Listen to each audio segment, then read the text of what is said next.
I can't make it without you. And I'm telling you, honey, you're my reason for laughing, for crying, for living, and for dying.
You may think that I'm talking foolish. You've heard that I'm wild and I'm free. You may wonder how I can promise you now this love that I feel for you always will be. Well, you're not just time that I'm killing. I'm no longer one of those guys. As sure as I live, this love that I give is gonna be yours until the day that I die. Oh baby, I'm gonna love you forever, forever and ever, amen. As long as old men sit and talk about the weather, as long as old women sit and talk about old men. If you wonder how long I'll be faithful, I'll be happy to tell you again. I'm gonna love you forever and ever, forever and ever, amen.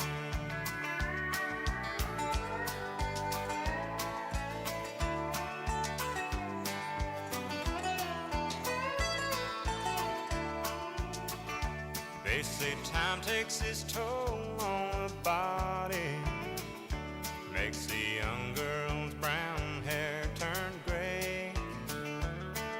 Well, honey, I don't care, I ain't in love with your hair. And if it all fell out, well, I'd love you anyway. They say time can play tricks on memory, make people forget things they knew. Well, it's easy to see, it's happening to me.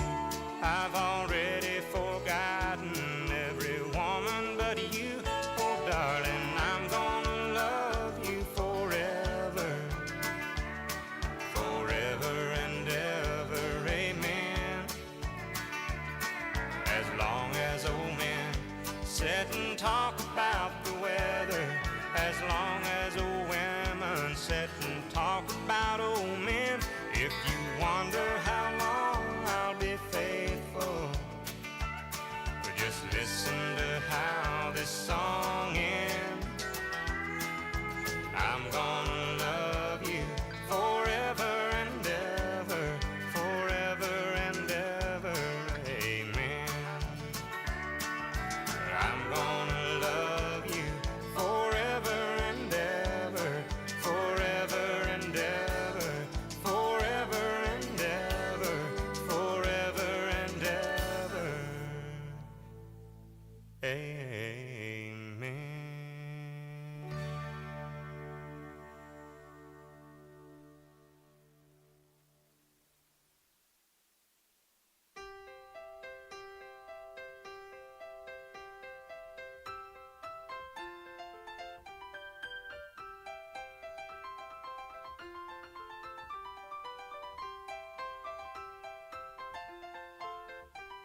chandeliers light up the paintings on your wall. The marble statuettes are standing stately in the hall. But will the timely crowd that has you laughing loud help you dry your tears when the new wears off of your crystal chandelier? Never did fit in too well with folks you knew, when it's plain to see that the likes of me don't fit with you. So you traded me for the gaiety of the well-to-do, and you turned away from the love I offered you. Oh, the crystal chandeliers light up the paintings on your wall. The marble statuettes are standing stately in the hall. But will the timely crowd that had you laughing loud help you dry your tears when the new wears off of your crystal chandelier? I see your picture in the news most every day. You're the chosen girl of the social world, so the stories say. But a paper smile only lasts a while, then it fades away. And the love we knew will come home to you someday. Oh, the crystal chandeliers light up the paintings on your wall. The marble statuettes are standing stately in the hall. But will the timely crowd that has you laughing loud help you dry your tears when the new wears off of your crystal chandelier? Oh, when the new wears off of your crystal chandelier.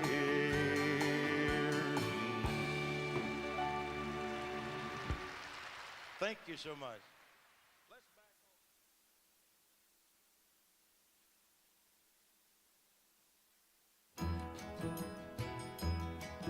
You can dance every dance with the guy who gives you the eye, let him hold you tight.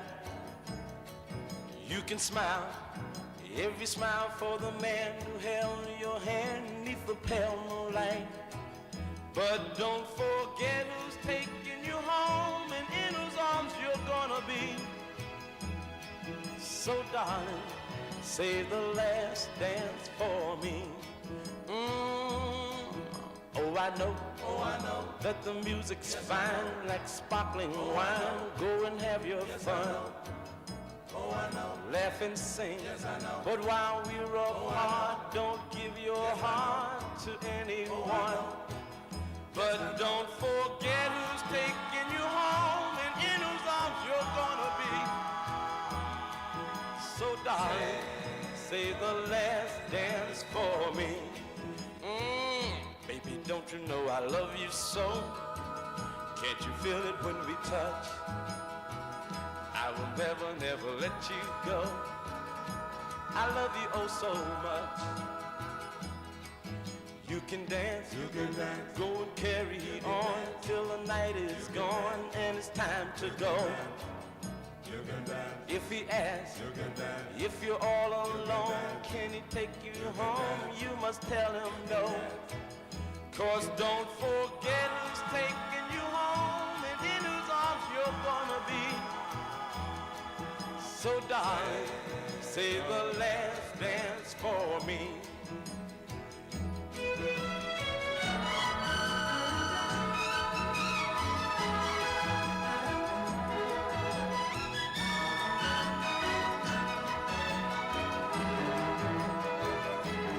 Don't forget who's taking you home and in whose arms you're gonna be. So darling, say the last dance for me.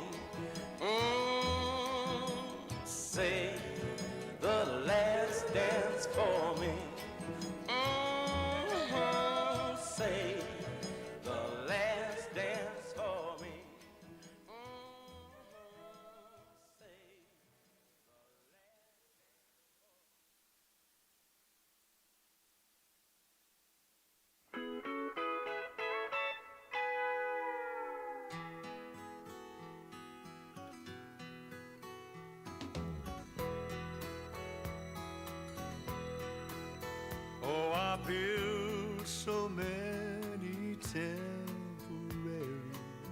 bridges that would only hold your love for just a day. I can see there's nothing I can do to hold you, but there's one thing you can never take away,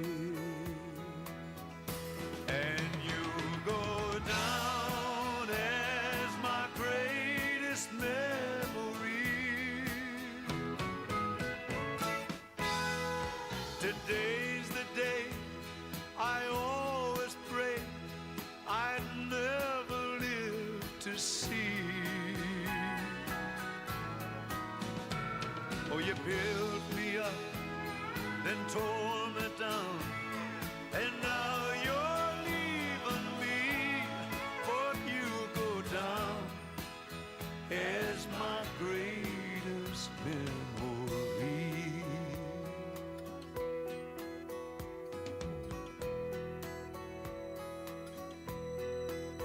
Oh, I hope you find someone to paint your rainbow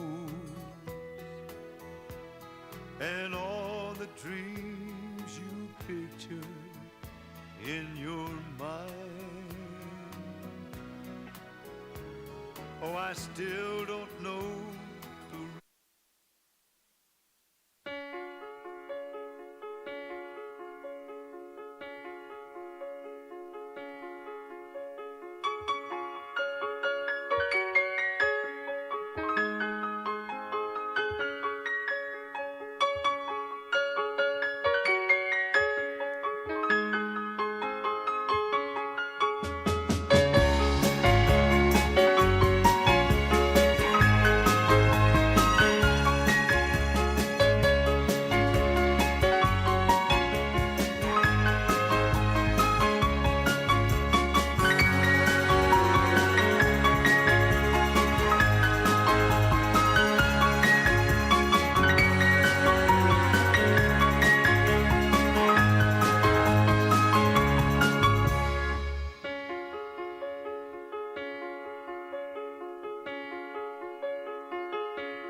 Please be seated.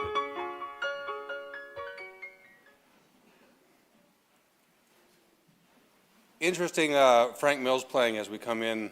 Auntie Marie was a big fan. She enjoyed music. She enjoyed, well, all aspects of music, but she actually got a chance to meet Frank Mills.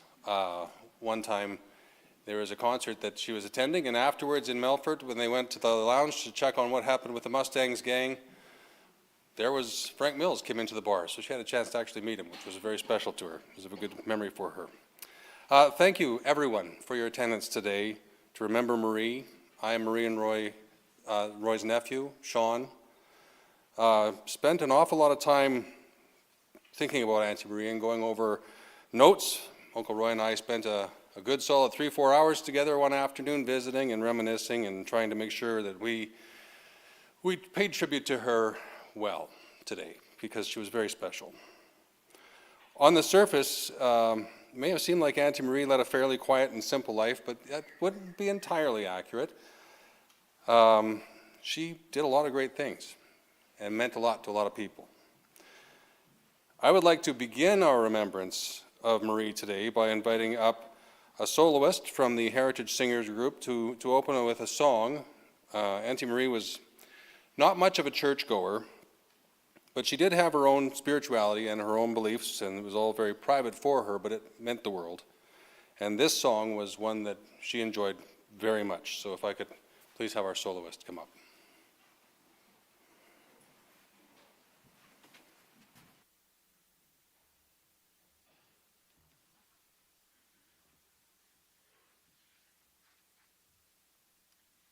Hello, I'm Brenda Johnson. Roy asked me to give a little tribute to Marie, as I've known her for many years. And we first met through music. And she loved to sing, and so did I, or I do. And we both were members of the Cantabile Connection Choir for many, many years together. Marie sang alto, and I invited her to join the Heritage Singers, a ladies' choir that I direct. So she did, and she became part of the alto section in that choir until last November. Marie was always punctual and greeted everyone with a smile. She was quiet and a bit shy, but was friendly and fit in very well with everyone. We sung out at several seniors' homes, and she was always willing to go and do her part in the alto section.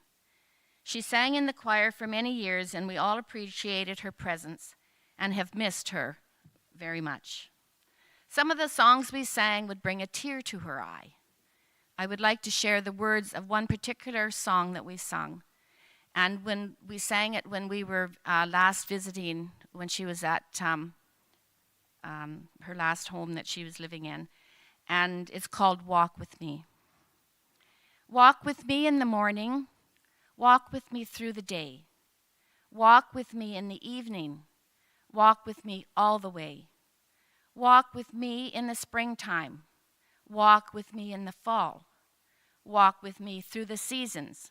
I'll walk with you through it all. Walk with me in the sunrise. Walk with me in the light. Walk with me through the sunset. Walk with me in the night. Walk with me through a lifetime. Walk with me to the end. Walk with me ever after. I'll walk with you, my friend. I'm very happy to have been able to take the odd walk with Marie in the time that I knew her, and we all loved her very much. Another favorite of hers was Amazing Grace, and that's the song Roy has asked me to sing. And so I'm going to sing that for Marie today. So Marie, perk up, because I'm going to sing you a song. My husband Howie will accompany me with his guitar.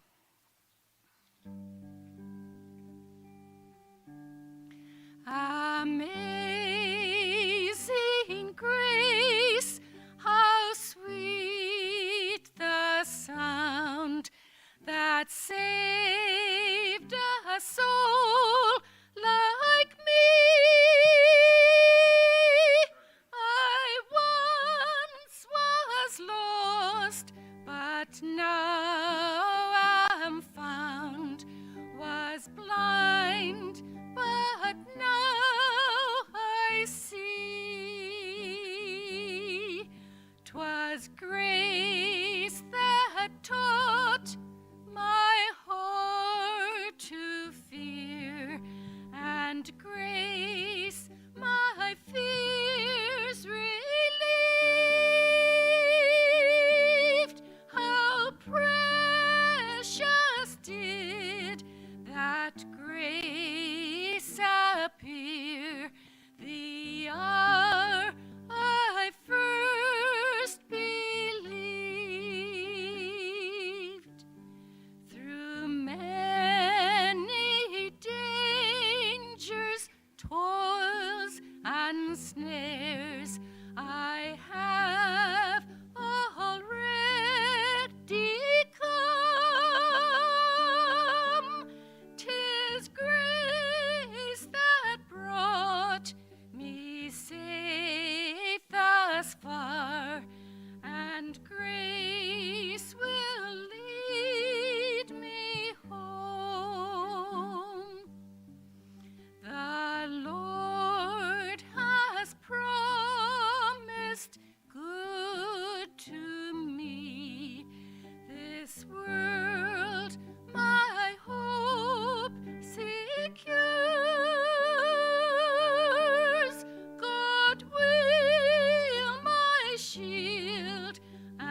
can be, as long as life endures.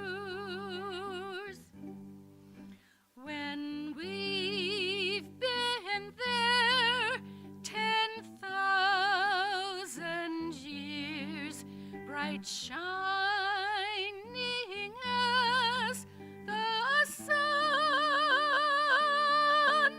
we've no less days to sing God's praise than when we first begun.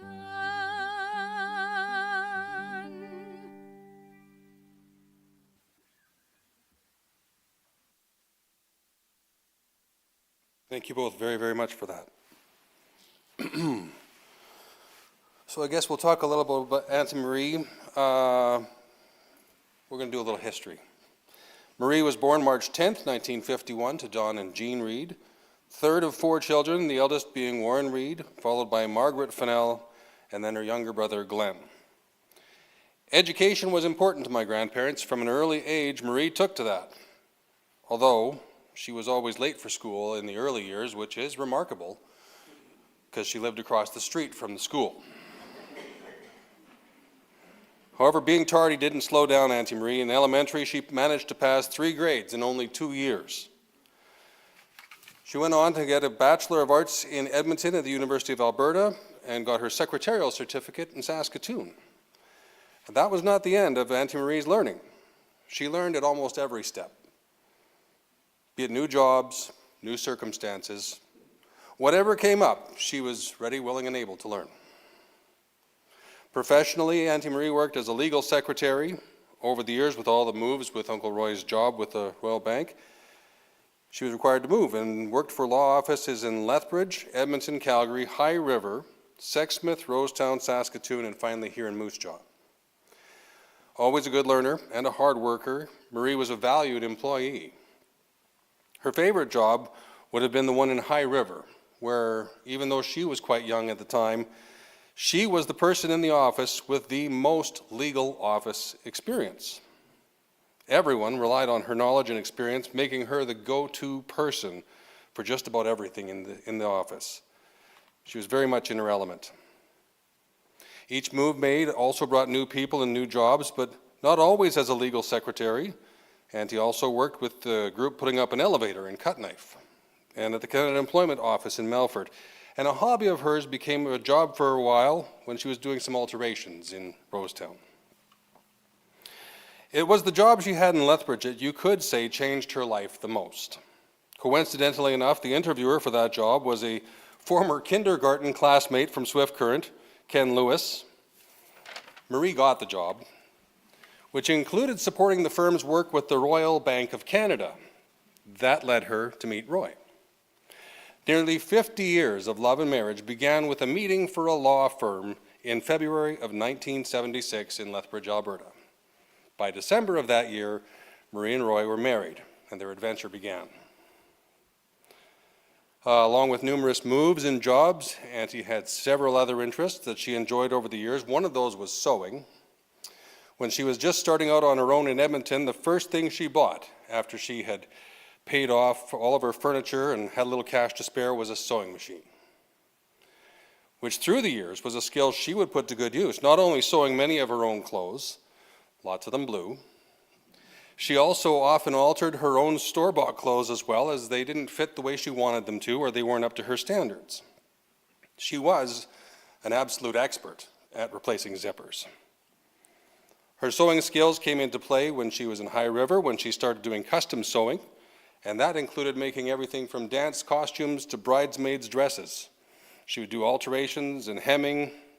She did a lot of sewing for a lot of people, including for herself and Uncle Roy later in life as they joined the Elks in Royal Purple. Marie actually was the one who sewed both her and Roy's Elks blazers. And as I said earlier, she did have an alteration store for a little while at the dry cleaners in Rosetown. She also enjoyed performing, and this one a few people may not know. From an early age, she enjoyed her piano lessons, always enjoyed playing for her own enjoyment. Her love of music and musical theater led her to the Windmill Musical Theater in High River, where her first time auditioning, she was given the lead role in a show called Sound Off. She also enjoyed roles in the chorus for other productions, including South Pacific and Annie Get Your Gun. Her enjoyment of the theater was in part due to the thrill of performance and audience reaction, but socializing and spending time with the people of the group was very important to her as well. Travel was another thing that Marie and Roy did an awful lot of over the years, and that started in 1977, where for their honeymoon they traveled to Hawaii. And Auntie Marie used to say that was when the travel bug bit her. Hawaii was followed by New Zealand in 1980. And from there on, it was trips all over the world, many destinations for years and years. They had basically an annual trip, and it was always fun to hear about where they had been and see the pictures and some of the stories. Auntie Marie kept a journal of each trip, detailing all of it, from the experiences to things that she had learned and cultural tidbits. She loved to travel. And of course, she always loved coming back home, because we all do. And if you asked her if she had a special favorite trip out of all the trips they had taken, her answer would have been, there is no favorite trip. Every trip had something special to offer. Included in the trips, although maybe less glamorous than some of the locations, was camping trips. Camping started at a young age with family, with Grandpa and Grandma and her siblings and her cousins and aunts and uncles. She went from that to being a camp counselor at Camp Shagabeck in Cypress Hills, to spending time with family and friends camping as an adult. Camping was something she particularly enjoyed, and in particular, she loved being up north. I remember lots of times when we were kids, we'd be camping at Loon Lake, and I know exactly what she loved. It was the call of that northern loon. You have a still calm morning and the water is beautiful, and that loon calling, she really enjoyed that. She also enjoyed having a little quiet time to herself, whether she was at home or camping or halfway around the world. She would be found seeking a little quiet solitude from time to time, and often a little bit of that time by herself with her own thoughts was a way for her to recharge and re-energize and get going again with her day. Family was always important to Auntie Marie. She loved family gatherings, whether at the campsites or weddings or, even funerals. You all get together. She loved to get together for a visit at her parents' place. That would involve maybe a puzzle or playing canasta. It was always the family themselves that was what was important. Marie also valued her extended family, her cousins, her second cousins, third cousins, people all over the world, including New Zealand, where I guess you guys traveled back there as well to see cousins after a few years. For several years, there was actually a Stuart clan family reunion every 5 years, where Stuarts, Reeds, and Newmans and many others would all come together to catch up on life. And that was something that Auntie Marie really enjoyed. In fact, the last reunion that was held right here in Moose Jaw, and Marie was part of organizing that. She was very proud of her Scottish clan and their Scottish ancestry. Her love of family and people could be part of the reason why in Melfort, Marie and Roy decided to billet hockey players. During the span of 5 years in Melfort, Marie not only went to nearly every game, one year that including a few away games, all the home games, and some playoffs, she attended 50 games. That didn't go so well for Uncle Roy when they came to Moose Jaw. She was too hockeyed out to go to Warriors games, but he still managed to make it. But also she and they both, I guess, welcomed into their home a total of 20 players. They billeted hockey players. 20 players over 5 years. And years later, because these people were also important to Auntie Marie, she could still name each one of them in order that they had been with them in their home. Roy and Marie were also very big into the Elks and Royal Purple, as I mentioned earlier. It started at the TP Creek Stampede in Sexsmith, Alberta. That was the event that got them going in Elks and Royal Purple. And not only a service club that they could be part of and be doing good work, but socializing opportunity that made very good friends. Every place they moved to from then on, getting to know the community and the people in it was in part due to being active in the Elks and the Royal Purple. Not one to enter into things lightly or without purpose, Auntie Marie busied herself within the Royal Purple, rising through all of the chairs to eventually become the Royal Purple Chair, or lead at the time. And it was actually the same year that Uncle Roy was the lead of the Elks. She remained a member of the Royal the Royal Purple, until their charter closed in Moose Jaw a few years back. Another activity that she was very fond of and was a focus of hers was singing. Now, she had done musical theater and she'd been part of choirs throughout the years, starting with junior choir even in school. But in Moose Jaw, she really hit her stride, singing with not one but two choirs, as Brenda mentioned earlier. She performed with both the Cantabile Connection and the Heritage Singers, which is actually quite a lot of singing. But she enjoyed the camaraderie and the singing and the people in each group so much that she continued on with both. The Cantabile Connection, I understand, ended a while back, but Marie continued to sing with the Heritage Singers right up until 2 weeks before she was to go into long-term care. A very special thank you to all of the members of the Heritage Singers for making that possible. I know that even at the end of her time with the group that Marie enjoyed the music so much, even though her dementia had progressed to a point where she needed help, she needed guidance. She needed someone to make sure she was on the right page of the songbook or on track with what the group was doing. Whatever they were working on, the ladies helped her and supported her and made it possible for her to continue. It brought her a great deal of joy. Thank you very much for that. And yet another source of joy for Auntie Marie came in a very different form. After she had retired, she decided to become more involved in her community, and that led her to meet Palulu.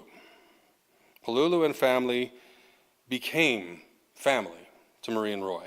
A connection was made and a bond was formed. Marie and Roy became increasingly involved in this new family life of theirs, assisting and supporting wherever they could. Marie was actually even present when each of Paul and Mark were born. Marie was the one to hold Paul after his birth, and it meant the world to her. She was the first one to hold him. In fact, she also was one of the name suggesters for Paul. He needed a name before he could be released from the hospital, and Marie thought, well, what about Paul Brett Ta, which the family chose and used. When Mark came along, Marie again suggested names, and from that list of names and the discussion followed, Mark was chosen.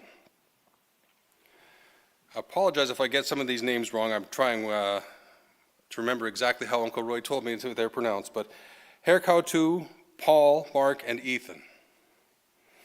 You should always remember how much she loved you, how proud of you that she was, and how much she enjoyed attending soccer, school events, and just having you as part of her life and her family. She bragged about you a lot. Most of us heard stories of what you were busy at whenever we would visit with Marie and Roy.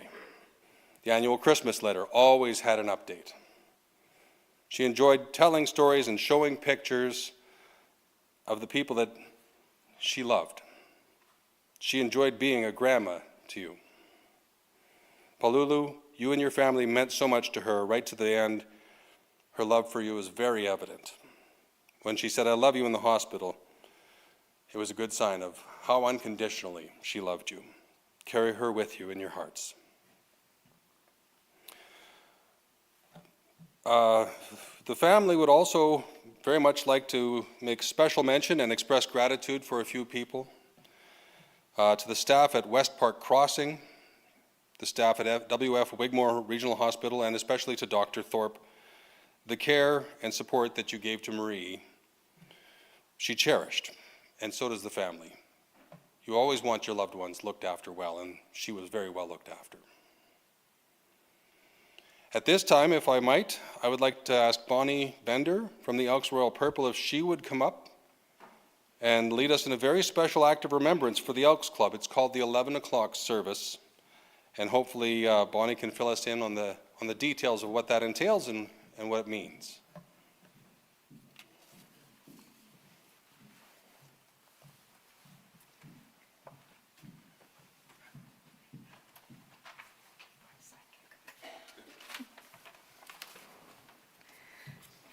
Good afternoon. At each Elks event that Marie and Roy partaked in for many years, we always had at the hour of 11, we paused and took a moment to remember our departed members and reflect on the purpose of our lodge and our service. I've been honored to ask to conduct your 11 o'clock service, and I'll try not to cry. So if you'll please rise and honor our dearly departed sister Marie and her 42 years of service. Leading Knight. What is the hour? It is the hour when all Elks cease from their labors and again renew within their hearts and obligations to each other with special regard to our absent and departed members. Elkdom, as an order, seeks ever to exemplify the noble traits of the stately elk from which it takes its name. The elk, unlike the more ferocious animals of the forest, will fleet of foot and ever ready to fight in defense of the weaker members. It is naturally docile and lives in peace with all mankind. So we teach all to be quick to hear and strong in responding to the calls of fraternal service, such as the circumstances of life may bring upon us. We are bound together by the ties of a great fraternity which seeks to make life sweeter, people better, and the world happier. The faults of our members we write upon the sands of the sea, where we may be quickly effaced and forgotten, while their virtues we inscribe on the tablets of our hearts, so that we may realize in a larger degree the living meaning of the brotherhood of man. Brenda? Brenda's going to direct us in.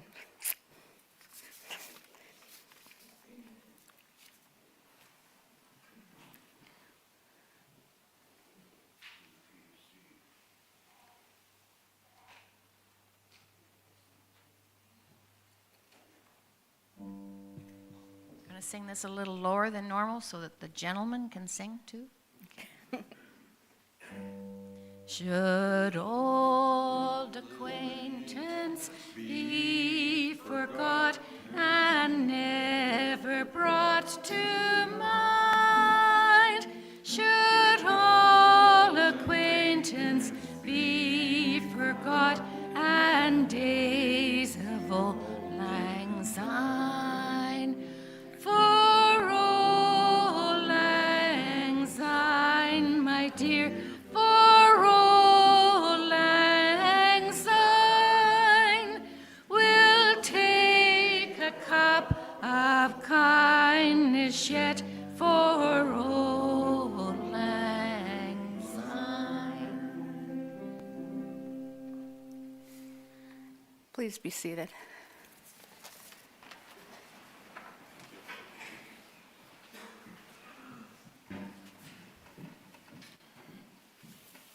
It's always difficult trying to sum up a life and make it meaningful, and I hope all of the things Uncle Roy and I decided on and talked about come through, and I hope you all have very wonderful, fond memories of Marie.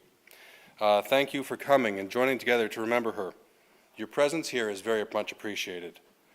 We would like to extend a big thanks to the Pasqua Community Club for doing the lunch today across the hall, and we would ask that each and every one of you join us there now in enjoying some fellowship, maybe even a few favorite treats. One of Auntie Marie's is the Nanaimo bar, so if you see one of those, have it for her. Or anything chocolate for that matter. She loved chocolate. It was her favorite. Anyway, thank you all very much for coming.